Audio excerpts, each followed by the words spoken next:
A father has been dragged almost 200 metres by thugs in a car as they were robbing him. The victim thought he was selling the men his $4,000 drone, but as they were pretending to pay, they drove off and he held on for dear life. This is Damindu Havar Devage running home to call police, blood streaming from his head.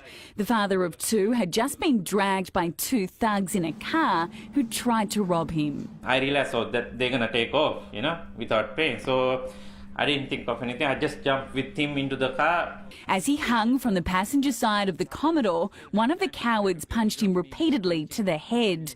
Damindu's 15-year-old son witnessed the horror unfold. I just saw Dad hanging on and then cars going around and around, burnouts. The offenders initially arrived at Damindu's Pakenham house to buy a $4,000 drone he was selling on Gumtree. They tested the aerial camera on New Year's Day and said the payment was in the car, but that's when it turned ugly. This is where Damindu ended up, almost 200 metres from his house. He was flung out of the offender's car as they turned right down Carrington Drive. The noise was so loud, neighbours ran out to help. We heard screaming like you wouldn't believe.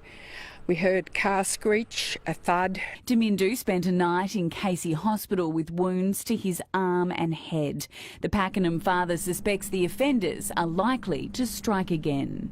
When they opened their car, I saw that they had two baseball bats and also some crowbars, some metal bars and some masks. Local police are investigating.